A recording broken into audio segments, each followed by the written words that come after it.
بسم الله الرحمن الرحيم الحمد لله رب العالمين والصلاة والسلام على خير خلق الله محمد وعلى آله وأصحابه الكرام وتابعيهم بإحسان إلى يوم الدين. ربنا أرنا الحق حقا وارزقنا اتباعه وأرنا الباطل باطلا وارزقنا اجتنابه. ربنا آتنا في الدنيا حسنة وفي الآخرة حسنة وقنا عذاب النار.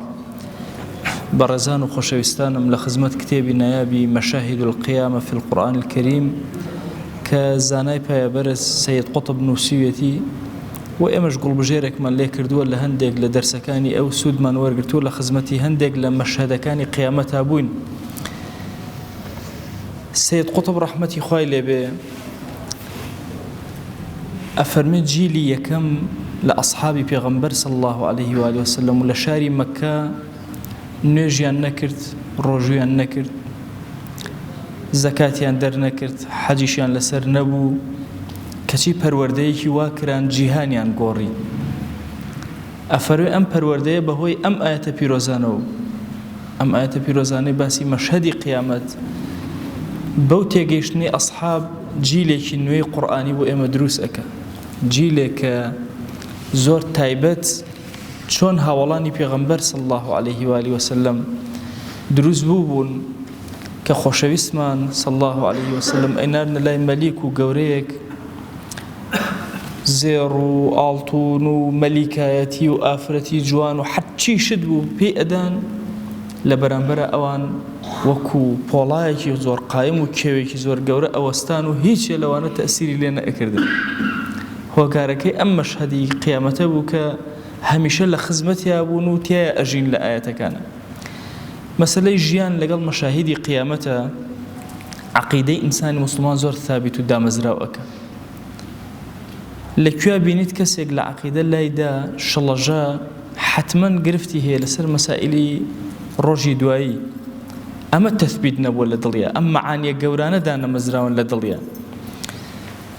لە سوورەتی نەمل كآياتي سورة 48 لقرآن بيروزية خوارة وسر پیغمبر صلى الله عليه وسلم لشاري مكة مشهدك لمشهد كان قيامات خواهي قرأ بومن باس أكا بيش أوي داخل بقيامات بين نشانيك ما مباس أكا لنشانة كان قيامات لبار صالة بدريجي باسي نشانة كان قيامات مكروا لخزمتانا ولا يوتيوب خومانا هيا كسيك بيوت وانا بقرأ توسري. خوا جل جلاله لم آية بيروزا أفرمي وإذا وقع القول عليهم أخرجنا لهم دابة من الأرض تكلمهم. أجر وتي خوا برياري خوا جيشت كوتاي بسر عبدكان أو كوتاي جيان دسي فيكرت يكيق لنشان كان قيامت أويا دابيق لزوية درو ئایا ئەم دابەیە لە شکڵی ئاژەڵێکایە، لە شکڵی مێرولەیەکایە، لە شکڵی تەیڕێکایە؟ طبعا من لە قورئانی پیرۆزە سولەیمان عليه السلام خوا جل جلاله لە زمانی مێرولەیەکی تێگەیان کە هەبوو ممکنە دابە مێرولەیە بێ، لەگەڵ هودهودا قسەی کرد ممکنە تەیرێ بێ. لە هەندێک فەرمایشتی پێغەمبەر صلی الله عليه وآله وسلم حەدیثی جەساسم پار ساڵ بە درێژی باس کردووە کە هەندێک لە هاوڵان چوونە شوێنە کەسێکیان بینی موویەکی زۆری پێوە بوو، پرسیاری دەریای تەبەریە و هەندێک شوێن لێکن کە ئەمانە وشک بوون. طبعا ئێستا دەریای تەبەریە زۆر زۆر کەم بۆتەوە ئاوەکەی.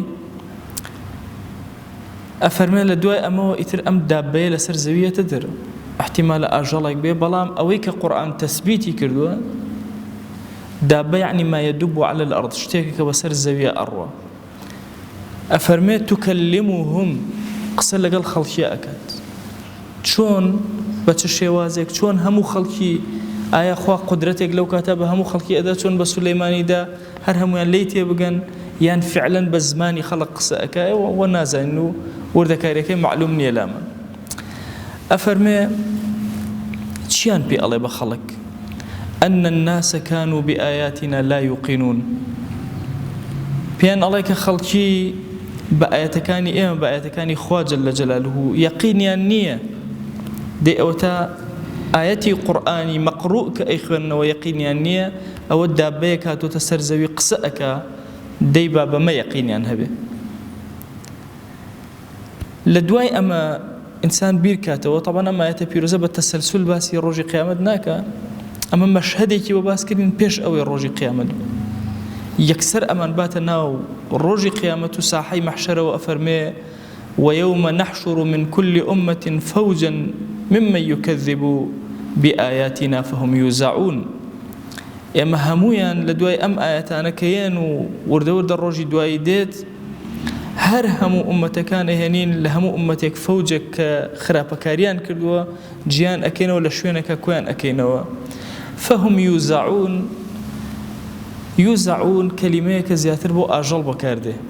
خی گەورە لێرە وەکو تەهەکومێک ئەویان بۆ بەکارهێنێ، یعنی ئەمانە هەر هەمویان لە شوێنێکە مۆڵ ئەدرێن، مۆڵ چۆن ئاژەڵ مۆڵ ئەدرێ، هەموو خراپەکاران کۆ ئەکرێنەوە دوایی بەڕێ ئەخرێن بەرەو ساحەی مەحشەر چۆن ئاژەڵ مۆڵەکرێ بە هەمان چەشن. کاتێکەیەن حتى إذا جاءوا قال أكذبتم بآياتي ولم تحيطوا به علما. هۆ ئێوە درۆز نەکان و ئەوانەی کە دینتان بە درۆ خستوەتەوە ئاەتەکانی منتان بە درۆ خستەوە لە ژیانە بەبێ ئەمەی زانستان هەبێ، بەبێ ئەمەی لە خزمەتی قورئانە بوو بن، بەبێ ئەمەی تێگەیشت بن، لە خۆتانەوە بڕواتان بە قورئان نەکرد. ئەم ماذا كنتم تعملون؟ یان چیتان کرد؟ ئەو فەسادە چی بوو لەسەر زەویا کردان؟ ئەو هەموو خراپەکاریە چی بوو کردان؟ ووقع القول عليهم بما ظلموا فهم لا ينطقون. لێرە بڕیاری خوا بەسەریانە دەرئەچێ لەبەرەوەی زوڵمیان کردووە ستەمیان کردووە فهم لا ينطقون، جورئەتی ئەوە ناکەن کەلیمەیە بڵێن، حەچیان پێ ناوترێ زمانیان ئەشکێ لە بەردەم خوایە جەل جەلالوه. لێرە ملیۆنێ بووقی ئیعلامیان هەبێ لەوێ زمانی ئیعلام ئەشکێ، زمانی کەسی تاوانبار ئەشکێ. لێرە ممکنە کەسی تاوانبار بە درۆ خۆی ڕزگارکە، جاری وایە کەسێکی زۆر درۆزن ئیعلام لای ئەمە کاتە کەسێکی زۆر ڕازگۆیەکمان لێ کاتە درۆزن. لە قیامەتە ئەمانە نامێنێ فهم لا ينطقون، هەر هەمووی ئەوەستن و چاوەڕێ بڕیاراتی خوا ئەکەن جەل جەلالوه. لێرە ڕەب العالەمین سەرنجمان ڕائەکێشێ وا مەزانن ئاياتی خوا لەسەر زەویە تەنها قورئانە، کورە چاو بکەنەوە هەموو ئەوەی ئەگوزەرێ لە گەردوونە هەمووی ئاياتی خوایە. ئەفەرمێ ئەلەم یەڕەو ئەنا جەعەلنا اللەیل لیەسکونوا فیه والنەهارە مبصرا. ئەرێ ئەوانە سەیر ناکەن نابینن ئێمە شەومان بۆ هێناون بۆی ئارام بنتیایە و ڕۆژیشمان وا لێ کردووە کە چاوەکانیان بکەنەوە تیا و خەریکی کار و کەسابەتیان بن. إن في ذلك لآيات لقوم يؤمنون. ئەمە کۆمەڵی ئاياتن لەسەر زەویە بۆ خەڵکی ئیماندار لەمانە ئەڕوانێ. بۆی هەندێک لە زانایان فەرموویانە خوا جەل جەلالوه قورئانێکی مەقڕوئی هەیە، قورئانێکی مەرئی هەیە لەسەر زەویە، قورئانێکی ئەیخوێنیتەوە ئەم قورئانە پیرۆزەی ئێمە، قورئانێکیشی هەیە تۆ ئەبینی لەسەر زەویە، لە گوڵێکەوە ئەبینی دەسەڵاتی خوا ئەبینی جەل جەلالوه حتا کەون و کائینات و خۆر و ئەستێرە و هەموو شتێک. ئایا ئەم هەموو ئاەتانەی خوا لەسەر زەویان نابین و هەمویان بە درۆ خستەوە؟ طبعا کافران کاتێک کە ئاەتی خوا بە درۆ ئەخەنەوە ئاەتی کەونی خۆیان پێ بە درۆ ناخرێتەوە. یعنی تۆ تەسەوورکەن بە حەیاتی کەسێک نهاتووە بۆ نمونە بڵێ بکاکە گوڵی ژاڵە بۆچی ئاو هەیە، یان بۆچی دارەکەی تاڵە، یان ئەو شتە بۆچی ئاوایە، کەس ناتوانە ڕەخنە لەمانە بگرێت چۆ خاوەنی نییە بەس سەیرەکە حەیچی تری تیا بەسەر نییە. دەی چۆن ئەو گەردوونە خوای خەڵقی کردووە ئەم قورئانە بە هەمان چەشن پێکەوە گرێ دراون پێکەوە. لێرە چۆن ناتوانی لەسەر زەویە ڕەخنە بگری لە گەردوون و کەونا ڕەخنە بگری بە هەمان چەشن، ناتوانی لە ئاەتەکانی قورئان ڕەخنە بگری بوەستی بەرامبەری ئیمان بێنی بەرامبەری. ئای بۆ ئەو ڕۆژەی نەفخی سوور لێ ئەدرێ یەومە یونفەخ فی الصوور فەفەزع من فی السەماوات ومن فی الأرض. بەخوا ئەو ڕۆژەی کە نەفخی سوور لێدرا هەموو ئەوەی لە ئاسمان و زەویە فەفەزع زیڕە ئەکە ئەوەندە ئەترسێ إلا من شاء الله، إلا مەگەر خوا یەکێک ویستی لێ بێکە ئارام بێ. وكل أتوه داخرين. خوا لەو ساحەی مەحشەرە باشی یا خراپی کە نەفخی سوور لێدرا ئەبێ هەڵسیتەوە بۆ حوزوری خوا جەل جەلالوه بە ترس و لەرزێکەوە وهم داخرین، زۆر بە بچووکی داخل بمعنای بچوکی دێت چونکە ئینسان لەو کاتە ئینجا خۆی ئەناسێتەوە و هەست بە خۆی ئەکات. طبعا ئینسان طبیعەتێکی زۆر سەیری هەیە، إن الإنسان ليطغى أن رآه استغنى. لە هەر شتێکە دەوڵەمەند بوو توغیانەکە، لاشەی ساغ بوو توغیانەکە، پارەی زۆر بوو توغیانەکە، لە هەموو شتەکانە یعنی ڕئاسەتا توغیانەکە، إلا ئەو کاتە توغیانی نامێنێ کە فەزەعێکی زۆر و ترسێکی زۆری هەیە و هیچی بەدەست نییە، زۆر بەسەری کز و نزمیەوە ئەچێتەوە حضوری خوا جل جلاله. کورەی ئینسان ئەم ئاەتانەی خوا کە ئەیبینی لەسەر زەویە ئاگات لێبێ لە ڕۆژی قیامەتە وترى الجبال تحسبها جامدة وهي تمر مر السحاب.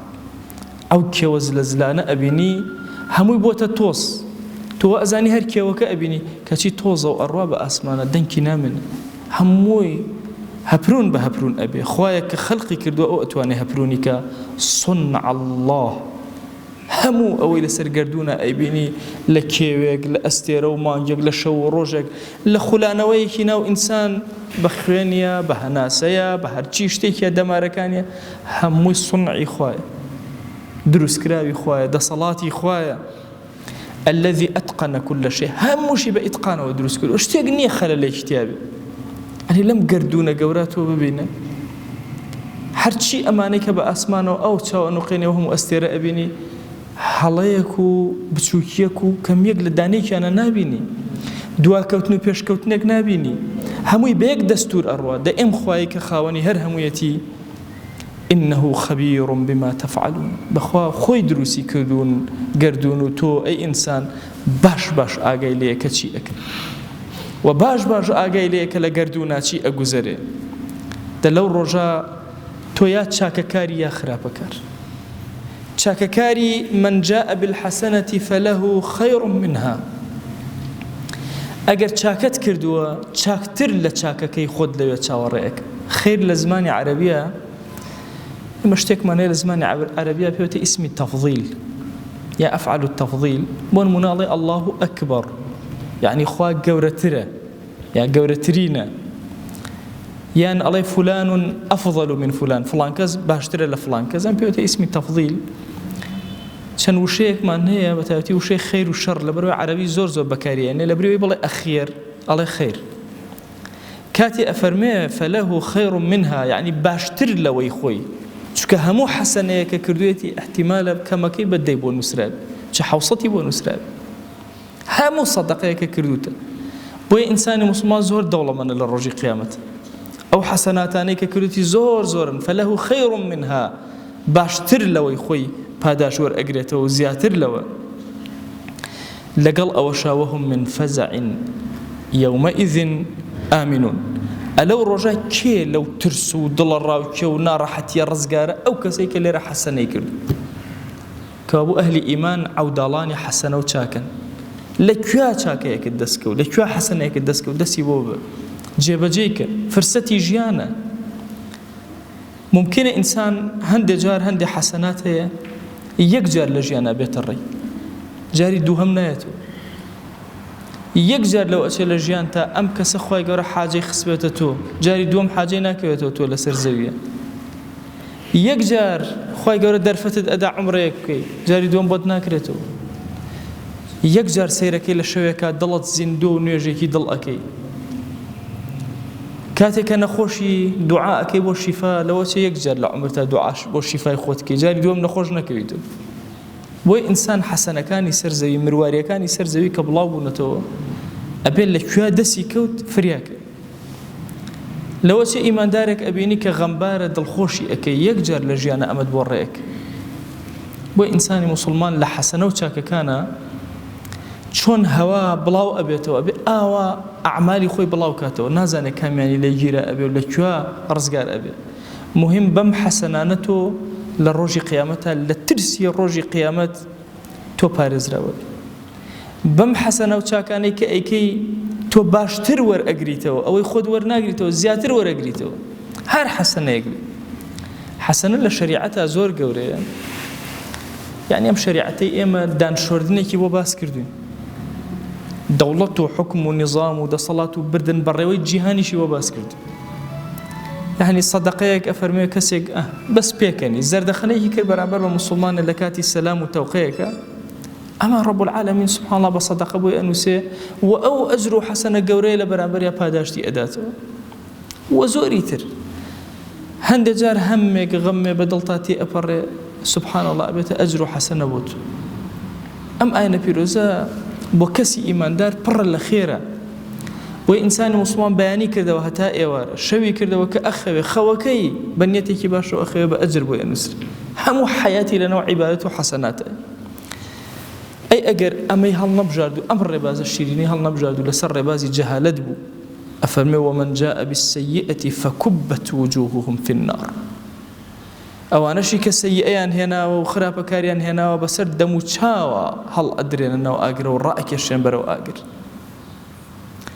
هل تجزون إلا ما كنتم تعملون بلام سيري عدالتي خواكن لقل خراب كاركانا شو خرابيك كده بأندهزي خرابك برابري أكاتو بلا إيمان دار زياتر تصورك أجر خرابش أو بهزار قاد بنوسرة وبدقات بنوسرة شي ما بكرده يعني بلا رب العالمين خراب كان وكو خوي هل تجزون إلا ما كنتم تعملون لغيري أو إخوتان زياتيك تندراو بسرا نا والله حي زياديك يا مسار ندراو بأندهزي خويا بوي إنساني إيمان دار كلا خزمت أما شهدانا أو استيت وشاوكاني أنو قينه بدل أبيني كاتي كدابيك لسر زوي شون يقيني هي شو روش خوائي هنا وأم قرآني ناردو أو يقيني هي روجك دابي يتسر زوي وقسلق الخلقاك يقيني هي كهرهمو لساحي محشر الرائجين وكو أكرين ومول أدرين كافران برو جهنم بري أكرين يقيني هي كظالمان نطقنات وان كلمة يبكن يقيني هي كنفخي صور لأدري لبشاويتي أوي كلا أسماء نزوية همو زنوقي أشي إلا أوي مشيئتي خواي لسر نبي هر هموشي بسري كزو ضلي شكاء لحضوري خواي أوستن يقيني هي بشاوي ضل أبيني أو كي وبرزانة همو يان أبنى توز لسر سوي لصاحي محشرة تواو صاحي محشر صافة وزويكي زور باكة يكبر زي النزميتياني هتا إنسان خويلة هتاو قرمي رجل ورجا بارز قريبك بويا نابي أم كيوانا بميني نابي شيوالا بميني همو صاف أبيتو يقيني هي بويك أجر حسني كر لاني كم رب العالمين دقات أجري أداته سري برزكابي وأجر سيئاتي كر يك عقوبة كاني أخو بويا الرحمة إخوة لزانان بيك أفرمون شقي كي أفرمون شقي أو كسيك يكي خرابكاني لددي شاكاني زورتر بإنجا شقي وخرابكان إنجا كسيك جهنمي إنجا كسيك بكالتي إيرنا إما كلا خزمت أما الشهداء أوستين لموضوع بالرحمن لقال أما الشهداء بو كيف يتبه هر حسنة يكتكر يقينتها به للرجي قيامتها لاني كما كي دد لي ورقرتوتو خير تري لو يخود ورقرتوتو رب العالمين زور سخية زور خاوني كرمة أم عبدانا هر شاكي كان بو خوياني أكن بس أو باداشتي كي زور قوريان أداتو تنها لبيناوي أوي أم عبدانا خواناسي خوان بكن بيقيني خوانوا دور كونه ولا خراب كاري وظلم استم لسر زويانه هيلن خوايجان اما بزماني بروج ولا امر يا لخزمت سيبري هندق لآياتكاني تويا وقلب جيري هندق لآياتكاني تويا يا إلهي جيان من بسر برد تو قوري خوت يا إلهي شون أما آياتانا تكردت شرائك روشن لدليها ولانا قورت كردن لجيهانا بي ولا آخرتها إيمش آوا قورك يا رب العالمين خواهي جان داوال لي أكين هر هلو كم وكوريك من هي عفو مانك لقناها كان من ببوري يا أكرم الأكرمين خواهي قناهاني بأشكرا كردو ما نعفو مانك قناهاني بپنهان كردو ما نعفو مانك قناهاني نمان زاني كرد ما نعفو مانك قناهاني زاني ما نبردوان بوين يا إلهي عفو منك جهل من هبو يا إلهي عفو منك علم من هبو بقناه هر كرد منو بأدب يا إلهي عفو منك إلهي إما لم زمني فتنة أما نوي دين داري وخواناسي بكين دا يا إلهي رحمته بزي خد بسر مانا ببارنا نێوچەوانمان بگرە بۆ خەیر بەرەو خواناسی و دینداری بمان بە یا رب العالمین. یا ئیلاهی داوات لێ ئەکەین بە ناوی جوانت بە صیفەتی بەرزە بە ئیسمی عەظەمت دەرگاکانی خەیر بەسەرمانە بکەرەوە. یا ئیلاهی ئەوەمان گرفتێکیە بۆ چارەسەرکە، ئەومان بێ حاڵ و ماڵە ماڵداریکە، ئەومان بێ مناڵە مناڵی پێعەتاکە، ئەومان بە مناڵە مناڵی ساڵحکە، ئەومان گرفت و کێشەیەکی هەیە یا ئیلاهی دڵی نائارامە دڵی ئارامکە، یا ئیلاهی ئەومان کەم ڕزقە ڕزقی حەڵاڵی زیادکە، ئەومان نەخۆشە شیفای بۆ بنێرە، ئەومان لەناو گوناها گەوزاوە یا ئیلاهی ڕزگاریکە، یا ئیلاهی ڕزگاریکە، یا ئیلاهی هیدایەتی گەنجەکانمان بدە، عاقبەتی پیرەکانمان بەخێر بگێڕە، لەم دنیای دەرمان مەکە بە ئیمانەوە نەبێ یا رب العالمین. خوای زەلیلی سەر جێگەمان مەکە یا رب العالمین، محتاجی دەستی نامەردمان مەکە، خوای محتاجی دەستی نامەردمان مەکە، خوای محتاجی دەستی نامەردمان مەکە، یا ئیلاهی زەلیلی دەستی زاڵمانمان مەکە، یا ئیلاهی داوات لێ ئەکەین بە گەورەی خۆت ڕەحمەت و بەزەی خۆت بەسەر ئەم میلەتا ببارێنە یا رب العالمین. خوای کافران زۆر فێڵیان لە ئێمە کردووە، وڵاتی ئێمەیان بەش کردووە، ئومەتی پێغەمبەریان صلی الله عليه وآله وسلم بەش کردووە. یا ئیلاهی ئەم فێڵ و تەڵەکەی ئەم کافر و بێدینانە بگەوزێنە لە ملی خۆیان یا رب العالمین. خوای گیان ئارامی بۆ ئەم ئومەتە ببارێنە، ئارامی بۆ ئەم میلەتە ببارێنە. یا ئیلاهی لە ڕووی اقتصادی، لە ڕووی سیاسی، لە ڕووی ئەعلامی هیدایەتمان بدە یا رب العالمین. نێوچەوانمان بگرە بۆ شتێ مەسلحەتی دین و دنیای تایە، مەسلحەتی عیباد و بیلادی تایە یا رب العالمین. خوای ئەوانەی کە زوڵم لەم میلەتەی ئێمە ئەکەن، ئەم وڵاتی ئێمە کاولەکەن، یا ئیلاهی دڵ و دەروونیان کاولکە یا رب العالمین، لە ئێمەیان دوور خەرەوە یا ئەکرەم الئەکرەمین. ئەوانەی چاکە و باشیان ئەوێ بۆ ئەم وڵات و نیشتیمانە، یا ئیلاهی داوات لێ ئەکەین دامەزراویان کە هیدایەتیان بدە، ئیستیقامەیان بدەرێ، سەریان بەرزکە لە دنیا و لە ئاخرەتە یا رب العالمین. خوای گیان داوات لێ ئەکەین بە گەورەی خۆت لە گوناهی دایک و باوکمان ببورە، ئەو دایک و باوکانەی کە ماون یا ئیلاهی سێبەریان درێژکە بەسەر مناڵەکانیانەوە و ڕەحمەت و بەزەی خۆت بەسەریان ئەببارێنە. یا ئیلاهی ئێمە قەد ناتوانین پاداشتی دایک و باوکمان بدەینەوە، پەروەردگارە هانا بۆ لای تۆ ئەهێنین، تۆ خۆت پاداشتیان بدەرەوە یا رب العالمین. یا ربی خوایە ئیمان بە قسمەتیان کە، دامەزراویان کە لەسەر خواناسی و دینداری یا رب العالمین. یا ئیلاهی داوات لێ ئەکەین ئەو دایک و باوکانەی کە وەفاتیان کردو لێرە نەماون، یا ئیلاهی گۆڕەکانیان ئارام کە، یا ئیلاهی گۆڕەکانیان ئارام کە، یا ئیلاهی گۆڕەکانیان ئارام کە، یا ئیلاهی ئەو دایک و باوکانەی بێکەسن لەناو گۆڕەکانیان و ئەولادەکانیان لە یادیان کردوون، ئێمە هاوار بۆ لای تۆ ئەهێنین یا ئیلاهی. هەر مردوویەکی موسڵمان کە بێکەسە لەناو گۆڕەکەیە و کەس نییە دوعای بۆ بنێرێ و ئێمە لەم محراب و منبەرەوە دوعایان بۆ ئەنێرین، یا ئیلاهی ڕەحمەتی خۆت بەسەریان ببارێنە و گۆڕەکانیان ئارام کە. خوای گیان لەم مانگی ڕەمەزانە چۆن عەزابی قەبر لەسەر گۆڕەکان لا ئەبەی، یا ئیلاهی بۆ هەتای عەزابی گۆڕ لەسەر ئومەتی پێغەمبەر صلی الله عليه وآله وسلم لا ببە. یا ئیلاهی بەخشندەی تۆ زۆرە، ئێمە هەمومان لەم ڕەمەزانە خۆمان خستە ژێر بەخشندەی تۆ، هانامان بۆ بەخشندەی تۆ هێناوە، ڕەحمەتی خۆت بەسەرمانە ببارێنە. یا ئیلاهی لە گوناهی خۆمان و خێزان و ماڵ و مناڵمان ببورە، یا ئیلاهی داوات لێ ئەکەین بە ڕەحمەت و بەزەی خۆت لە گوناهی وەچەکانمان ببورە تا ڕۆژی قیامەت یا ئەکرەم الئەکرەمین. یا ئیلاهی داوات لێ ئەکەین بە ناوی جوانت بە صیفەتی بەرزە بە ئیسمی عەظەمت لە گوناهی خۆشەویستانمان ببورە، یا ئیلاهی لە گوناهی مامۆسا و قوتابیمان ببورە. یا ئیلاهی داوات لێ ئەکەین بە ڕەحمەت و بەزەی خۆت لە گوناهی هەموو ئومەتی پێغەمبەر صلی الله عليه وآله وسلم ببورە، لە خەتا بارەکانیان ببورە، چاکەکارەکانیان ڕفعەت بدەرێ و بەرزیان کەرەوە یا رب العالمین. یا ئیلاهی داوات لێ ئەکەین بە ناوی جوانت بە صیفەتی بەرزە بە ئیسمی عەظەمت سڵاوی ئەم مەجلیسەی ئێمە بگەیەنە پێغەمبەری خوا صلی الله عليه وسلم. تو گەورەی خۆت خوایە خۆشەویستی دڵی ئێمەی پێ بگەێنە، یا ئیلاهی ئیشتیاقی دڵی ئێمەی پێ بگەێنە. یا ئیلاهی داوات لێ ئەکەین بە گەورەی خۆت یەک ناومان لە خزمەتیا بێن، ئەگەرچی ئێمە شەرمەندە بین ئیستیحقاقیەوەمان نەبێت ناومان لە خزمەتیا بێت، یا ئیلاهی تۆ خۆت بە گەورەی خۆت بمان شارەرەوە، سەتری عیبەکانمان کە لە خزمەتیا و ناوەکانمان بێنە لە خزمەتیا یا رب العالمین. خوای سەڵات و سەلامی خۆت بەسەر خۆشەویستمانە و تەواوی پێغەمبەرانە عەلەیهیموسەڵات وەسەلام ببارێنە.